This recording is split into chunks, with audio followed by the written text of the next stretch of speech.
ওসব ছাড়, গামছা দিয়ে আগে ভালো করে মাথাটা মুছে নে। তুই এসেছিস খুব ভালো হয়েছে, এখন দুই বন্ধু মিলে মন খুলে আড্ডা দেওয়া যাবে। আমি তো সব সময় ভাবি তানিয়াকে যেন খুব দূরে পাঠিয়ে না দিই। পাশের বাড়ির দীপক ছেলেটা কিন্তু খুব ভালো, ওর সাথে বিয়ে দিলে কেমন হয়? একদম ঠিক কথা বলেছো। তবে আকাশদা, তোমার সাথে আমার একটু জরুরি কথা বলার ছিল। পরশু চায়ের দোকানে বিপ্লব সামনে থাকায় ঠিক করে গুছিয়ে বলতে পারিনি।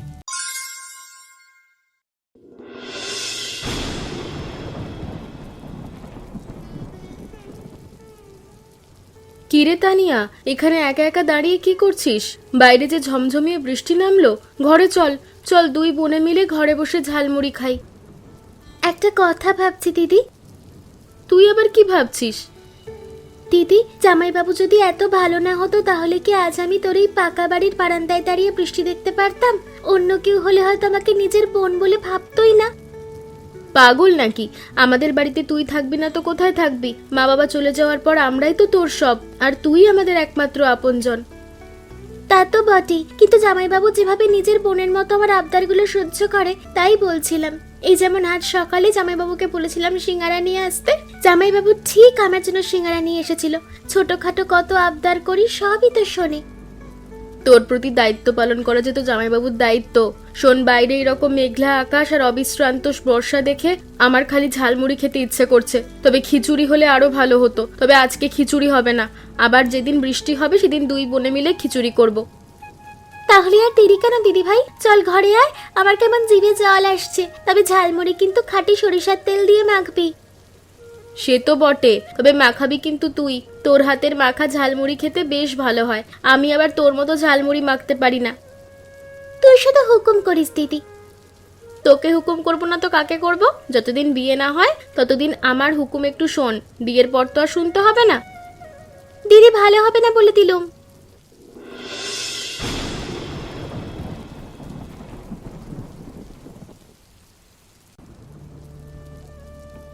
কি রে আকাশ, দোকানে যাসনি আজ? হ্যাঁ, দোকানে তোকে না পেয়ে একেবারে তোর বাড়িতেই চলে এলাম। হ্যাঁ, বাইরে যা বৃষ্টি, একদম ভিজে গেছি রে। আরে বিপ্লব, এই বৃষ্টির মধ্যে এবেলার দোকানে যেতে ইচ্ছে করলো না রে, তাই ভাবলাম ঘরে বসেই হিসেবের খাতাটা একটু গুছিয়ে নি। হ্যাঁ, ভালোই করেছিস ভালোই করেছিস। এমন ঝমঝমিয়ে বৃষ্টি নামলে কি আর কাজে মন বসে? আমি তো ছাতা মাথায় দিয়েও শেষ রক্ষা করতে পারলাম না, কাপড় চোপড় সব ভিজে একসা। ওসব ছাড়, গামছা দিয়ে আগে ভালো করে মাথাটা মুছে নে। তুই এসেছিস খুব ভালো হয়েছে, এখন দুই বন্ধু মিলে মন খুলে আড্ডা দেওয়া যাবে। আড্ডার কথাই যখন বললি তখন বল তো দেখি, তোর বাড়িতে আজকে রান্না বান্না কি হচ্ছে? বৃষ্টির দিনে তোর বউয়ের হাতের খিচুড়ি খাওয়ার জন্য মনটা কেমন আনচান করছিল রে। তুই ঠিক সময় এসেছিস বন্ধু। অনন্যা আর তানিয়া আজকে দুপুরের পর থেকে ওসব নিয়ে মহা ব্যস্ত। মনে হয় এলাহি কারবার চলছে। হ্যাঁ, তাহলে তো আজকে আর আড্ডা শুধু কথায় আটকাবে না, সাথে জিভে জল আনা ভুরি বোঝো হবে দেখছি। বসছি তাহলে, আড্ডা আজকে বেশ জমবে। হ্যাঁ, একদম, তুই বস। আমি বরং অনন্যাকে একবার ডাকি, দেখি ওরা কি করছে। অনন্যা, আরে এদিকে এসো।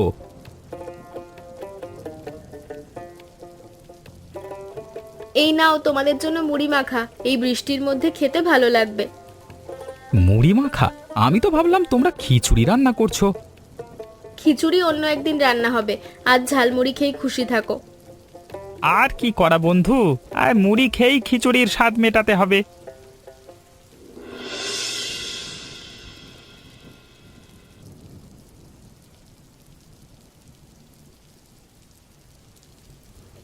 ও অনন্যা, ঘরে আছিস মা?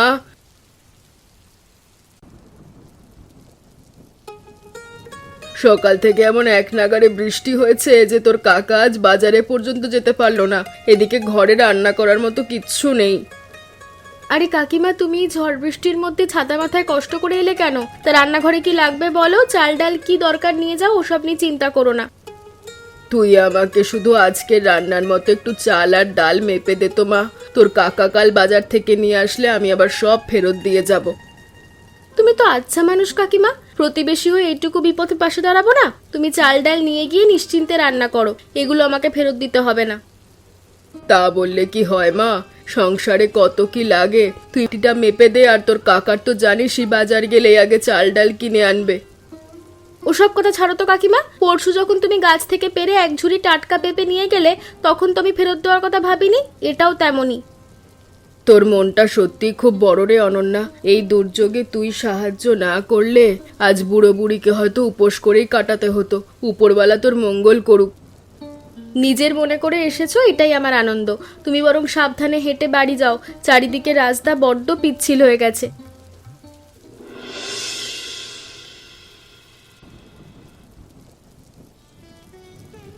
কেমন আছো তানিয়া? অফিস থেকে ফেরার পথে কাদার মধ্যে ছাতা মাথায় তোমাকে এইভাবে হেঁটে যেতে দেখে ভাবলাম একটু দাঁড়িয়ে কথা বলে নি। আমি ভালোই আছি দীপকদা, কিন্তু দেখছোই তো চারদিক কেমন মেঘলা হয়ে আছে, আর রাস্তাঘাটের যা অবস্থা, তাই একটু তাড়াহুড়ো করেই বাড়ি ফিরছি। আসলে তোমার সাথে আমার একটা জরুরি কথা বলার ছিল। অনেক দিন ধরেই ভাবছিলাম সুযোগ পেলে কথাটা তোমাকে সামনাসামনি বলবো। আজকে বড্ড সন্ধে হয়ে গেছে গো দীপকদা, তাছাড়া চারদিক কেমন অন্ধকার হয়ে আসছে। আজ এখন আর না দাঁড়িয়ে তোমার কথা অন্য একদিন শুনবো। বেশি সময় লাগবে না তানিয়া, জাস্ট 2 মিনিট। যদি একটু দাঁড়াতে, কথাগুলো আজ না বললে হয়তো মনে একটা খচখচানি থেকে যাবে। কাদার মধ্যে বৃষ্টির ভেতর ছাতা হাতে দাঁড়িয়ে কথা বলার মতো পরিস্থিতিটা নয় দীপকদা। বাড়ির সবাই নিশ্চয়ই আমার জন্য চিন্তা করছে।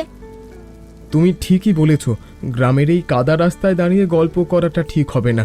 তাহলে কি কাল বিকেলে তোমার সাথে একটু দেখা হতে পারে? কালকের কথা কালকেই দেখা যাবে, আজ সত্যি দেরি হয়ে গেছে। আমি এখন আসি দীপকদা, সাবধানে বাড়ি যেও। বেশ, আমি বাড়ি যাচ্ছি, কিন্তু আমার কথা যে তোমাকে শুনতেই হবে। সে হবে ক্ষণ, আমি তো আর গ্রাম ছেড়ে চলে যাচ্ছি না, একদিন সময় করে শুনবো। দেখছো দীপকদা কেমন বিদ্যুৎ চমকাচ্ছে? এখানে দাঁড়িয়ে আর কথা বলা ঠিক হবে না, আমি গেলাম। আজকেও তানিয়াকে বলতে পারলাম না, আদেও কি বলা হবে? ওকে বলতে না পারলে ওর বাড়ির লোকজনদের বলতে হবে। যেভাবেই হোক আমার মনের কথা জানাতেই হবে।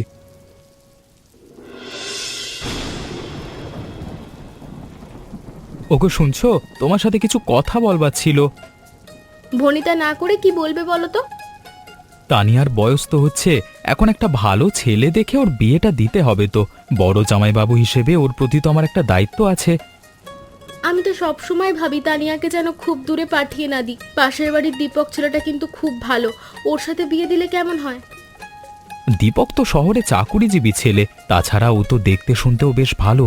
ও কি আমাদের সাধারণ ঘরের মেয়ে তানিয়াকে পছন্দ করবে? পছন্দ না করার মতো মেয়ে তো তানিয়া নয়। তাছাড়া দীপকও তো খুব নম্র ভদ্র ছেলে, তুমি একবার কথা বলে দেখতে পারো। ঠিকই বলেছ, দীপকের পরিবারের সাথেও আমাদের জানাশোনা ভালোই। আমি বরং সুযোগ বুঝে ওর সাথে একদিন সামনাসামনি কথা বলবো। হুট করে বিয়ের কথা না বলে আগে দেখো ওর মনে অন্য কিছু আছে কিনা। ছেলেটা কিন্তু তানিয়াকে অনেক আগে থেকেই চেনে। আচ্ছা ঠিক আছে, বিপ্লবকেও সাথে রাখবো। ও দীপকের সাথে বেশ মেলামেশা করে, একটা ভালো আলোচনা করে দেখা যাবে ও কি চায়। হ্যাঁ, তানিয়ার একটা গতি হলে আমিও শান্তিতে নিঃশ্বাস নিতে পারতাম। মেয়েটা যেন সারা জীবন আমাদের চোখের সামনে থাকে, এমনই একটা ব্যবস্থা যেন হয়। আমিও সেটাই চাই। পাশাপাশি থাকলে একে অপরের বিপদে আমরা পাশে দাঁড়াতে পারবো।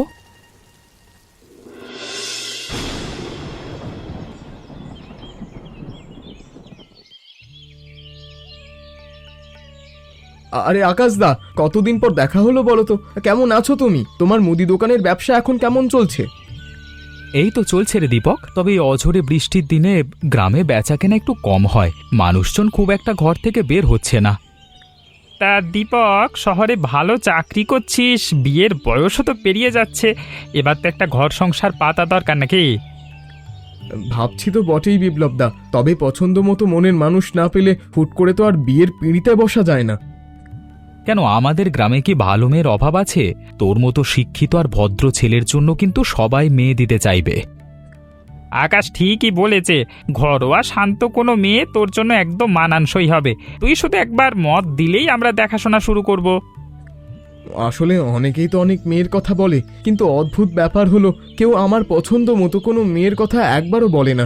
যেদিন পছন্দ মতো প্রস্তাব আসবে সেদিন হ্যাঁ বলে দেব। তুই বল তোর ঠিক কেমন পছন্দ, আমরা তাহলে তেমন মেয়ে দেখব। আজকে না আকাশদা, অন্য একদিন বলবো আমার ঠিক কেমন মেয়ে পছন্দ।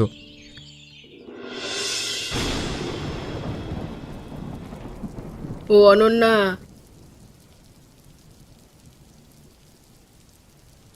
মিনিট। এই নে মা বাসমতি চাল আর সোনামুগ ডাল। এগুলো আজই আমার দাদা মোহনপুর থেকে আসার সময় সাথে করে এনেছে। আরে কাকিমা, তোমাকে তো সেদিনই বললাম চাল ডাল ফেরত দিতে হবে না, তুমি আবার কেন কষ্ট করে বৃষ্টিতে এলে? ওরে ওগুলো ছিল বিপদের সময়ের চাল, আর এগুলো তোদের এমনিই খাওয়ার জন্য নিয়ে আসলাম। দাদা এনেছে, তোদের দিতে না পারলে আমার খুব খারাপ লাগতো। তা তোমার দাদা যখন এত শখ করে পাঠিয়েছেন তখন আর না বলতে পারছি না। তুমি বরং রান্নাঘরে এসে একবার বসো। বসার সময় আজ নেই, হাতে অনেক কাজ। তবে দাদা বলছিল এই চালে নাকি দারুণ সুগন্ধ, তোরা আজ খিচুড়ি রান্না করে খেয়ে দেখিস। তা বলছো যখন কাকিমা, তখন তো দুই বোনে মিলে একটা আয়োজন করাই যায়। সামনের রবিবার আমরা দুজন মিলে বাসমতি চালের খিচুড়ি রান্না করব।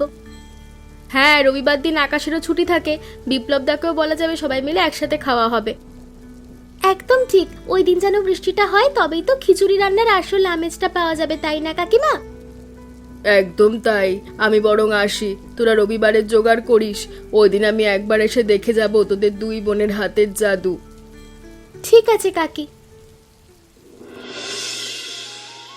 বস বিপ্লব। আচ্ছা, গত সন্ধ্যায় দীপকের বিয়ে নিয়ে আমরা কথা বলেছিলাম, মনে আছে তোর? সেটা নিয়ে আমি কালকে সারা রাত ভেবেছি, ওর সাথে তানিয়ার বিয়ে দিলে কেমন হয় বলতো? দীপক ছেলে হিসেবে তো খুব ভালো, পড়াশোনা জানার, শহরে একটা ভালো চাকরিও করে। তবে ও বিয়েতে শেষ পর্যন্ত রাজি হবে বলে আমার মনে হয় না রে আকাশ। কেন বল দেখি ভাই, আমাদের তানিয়াও তো যেমন দেখতে সুন্দরী তেমনই শান্ত আর রান্নাবান্নায় পারদর্শী। ওর মধ্যে কোনো খুঁত তো আমি দেখি না। তানিয়ার কোনো খামতি নাই রে, কিন্তু তোকে বাস্তবটাও তো বুঝতে হবে। ওদের পরিবারের অবস্থা অনেক ভালো, অনেক জমি জমা আর পাকা বাড়ি আছে। ওরা কি আমাদের মতো সাধারণ পরিবারে মেয়ে নেবে? তুই ঠিকই বলেছিস, ওদের তুলনায় আমরা খুবই সাধারণ ঘরের মানুষ। কিন্তু দীপক ছেলেটা বড্ড নম্র এবং টাকার অহংকার করবার মতো কিন্তু ছেলে নয়। দীপক হয়তো ভালো, কিন্তু ওর বাবা মা তো অন্যরকম ভাবতেই পারেন। তাছাড়া শহরের চাকুরিজীবী ছেলের জন্য ওরা হয়তো কোনো বড় ঘরের ধনী মেয়ে খুঁজছেন। তা অবশ্য ঠিক, কিন্তু চেষ্টা না করে হাল ছেড়ে দেব কি করে? তুই বন্ধু মানুষ, তুই নিজে একবার প্রস্তাবটা দিয়ে দেখতে পারিস না? তুই যখন এত করে বলছিস, তখন তোর হয়ে আমি একবার দীপকের কাছে কথাটা পেরে দেখব। তবে তুই বেশি আশা করে বুক বেঁধে রাখিস না বন্ধু। তুই শুধু একবার ওর মুখ থেকে কথাটা জেনে আয় যে ও তানিয়াকে নিজের জীবনের সঙ্গী হিসেবে ভাবে কিনা। বাকিটা না হয় ভাগ্য আর ওপরওয়ালার উপর ছেড়ে দেওয়া যাবে। বেশ বড় বড় বেগুন ধরেছে তো, খিচুড়ি দিয়ে বেগুন ভাজি একেবারে জমে যাবে। হ্যাঁ,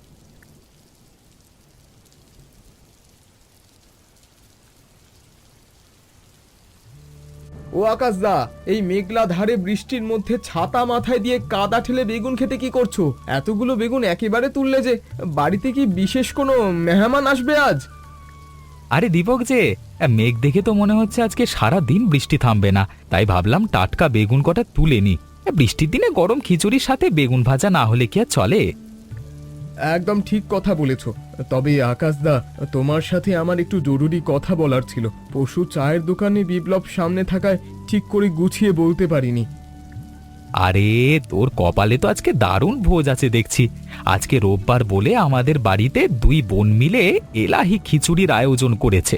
তুই দুপুরে আমাদের বাড়িতে তোর দাওয়াত রইল, ঠিক আছে? তখন তোর কথা শোনা যাবে। না আকাশদা, আমি তো কথা বলার জন্য আসছিলাম, খাওয়ার ঝামেলায় আর জড়াতে চাইছি না। তুমি বরং এখন একটু সময় দিলে ভালো হতো। আরে রাখ তোর কথা, এ বৃষ্টির মধ্যে মাঠের মাঝখানে দাঁড়িয়ে কি আর জরুরি আলাপ হয় রে? তুই বরং দুপুরে ঠিক সময় চলে আসিস, পেট ভরে খেয়ে তারপর সব তোর কথা মন দিয়ে শুনবো। তুমি যখন এত করে বলছো, তখন আর না করতে পারছি না। খিচুড়ির গন্ধে কারি বা মন না টানে। ঠিক আছে, আমি দুপুরেই তোমার বাড়ি আসছি। একদম ঠিক সময় আসিস, কিন্তু দেরি করলে কিন্তু গরম খিচুড়ির স্বাদ পাবি না। আর তোর এই জরুরি কথাটা শোনবার জন্য আমিও অপেক্ষায় থাকবো।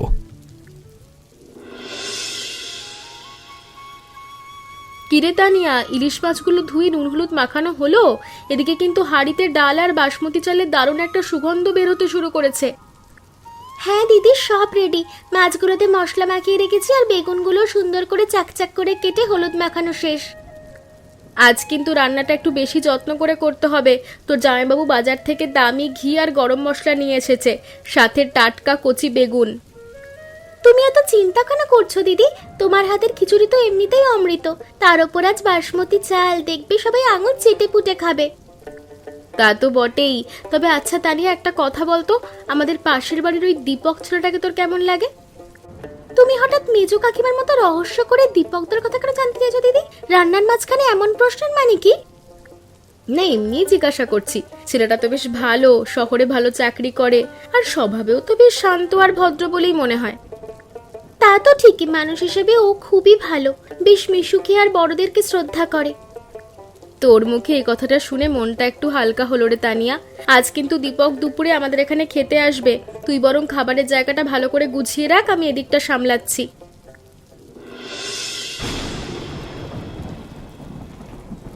বাইরে যা ঝুম বৃষ্টি শুরু হলো রে ভাই, মনে হচ্ছে আজকে আর থামবে না। তা দীপক, তুই যে সকালে মাঠের ধারে বললি আমার সাথে একটা খুব জরুরি কথা আছে, তা কি যেন বলতে চাইছিলিস, বল তো শুনি। আর বলো না আকাশদা, তোমাদের রান্নাঘর থেকে বাসমতি চাল আর ঘিয়ের যে দারুণ সুগন্ধ বের হচ্ছে, ওই খিচুড়ি রান্নার ঘ্রাণে আমি কি বলতে চাইছিলাম তা একেবারে ভুলে গেছি। তুই তো আচ্ছা ভুলো মনা ছেলে দীপক, এত বড় জরুরি কথা তুই একটা খিচুড়ির গন্ধে মাথা থেকে সব উবে গেল কি? নাকি আমাদের সামনে বলতে তোর লজ্জা লাগছে? হ্যাঁ, আরে না না বিপ্লবদা, লজ্জার কি আছে?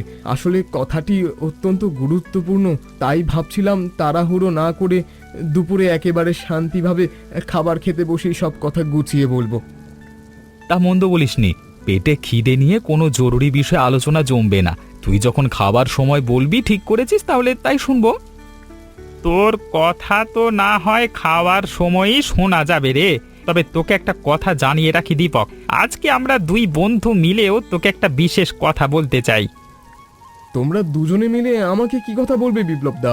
কোনো নতুন ব্যবসার পরিকল্পনা নাকি অন্য কিছু? তোমরা তো আমাকে বেশ রহস্যের মধ্যে ফেলে দিলে। এখন আর কোনো রহস্য ফাঁস করা হবে না। আকাশ আর আমি মিলেই সিদ্ধান্ত নিয়েছি, কথাটা দুপুরে খাওয়ার সময় তোকে জানাবো। হ্যাঁ দীপক, তুই যেমন তোর কথাটা খাওয়ার সময় বলবি বলেছিস, আমাদের কথাটাও তেমনই গরম গরম খিচুড়ি আর ইলিশ ভাজা মুখে দিয়েই শুনতে পাবি, তার আগে নয়।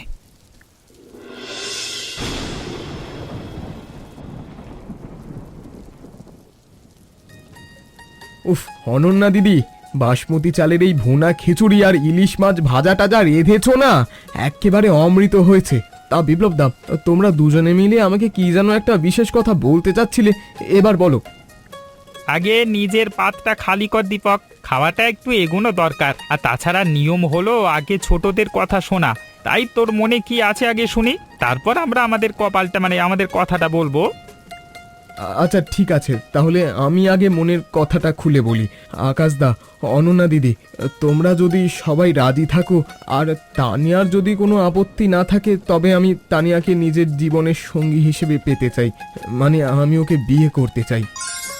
আরে এ তো একেবারে মেঘ না চাইতেই জল রে দীপক, এবার তুই আমাদের কথাটা মন দিয়ে শোন। আমরা দুজনে মিলেও তোকে আজকে এই কথাটা বলতে চাইছিলাম যে তুই আমাদের তানিয়াকে ঘরের বউ করে নিবি কি না। হ্যাঁ হ্যাঁ রে দীপক, বিপ্লব একদম ঠিক বলেছে। আমি আর অনন্যাও মনে মনে তোকেই তানিয়ার জন্য সবচেয়ে যোগ্য পাত্র হিসেবে পছন্দ করে রেখেছিলাম, কিন্তু তোদের অবস্থা আমাদের চেয়ে ভালো বলে মুখ ফুটে বলতে পারছিলাম না। ছি আকাশদা, বিয়ের মতো পবিত্র একটা সম্পর্কের মাঝে টাকা পয়সা আর ধন সম্পদের তুলনা টেনে আমাকে পর করে দিও না প্লিজ। আমি তানিয়ার সরলতা আর তোমাদের এই সুন্দর পরিবারটাকে দেখেই এই সিদ্ধান্ত নিয়েছি। সত্যি দীপক, তোমার মতো এমন একটা সোনার টুকরো ছেলে যে আমাদের তানিয়ার দায়িত্ব নিতে নিজে থেকে এগিয়ে আসবে, তা আমি ভাবতেও পারিনি। আমার মনের সব চিন্তা দূর হয়ে গেল। যখন দুপক্ষের মনের কথা একেবারে মিলেই গেল, তখন আর দেরি করে কি লাভ? সামনে একটা ভালো দিনক্ষণ দেখে শুভ কাজটা একেবারে সেরেই ফেলা যাক। কিরে তানিয়া, তোর আবার এই বিয়েতে কোনো অমত নাই তো? দিদি আর জামাইবাবু মা বাবার মতো চিরকাল আমার ভালো মন্দ দেখে এসেছে। তোমরা দুজন মিলে আমার জন্য যা ভালো মনে করবে তাতেই আমার সম্মতি।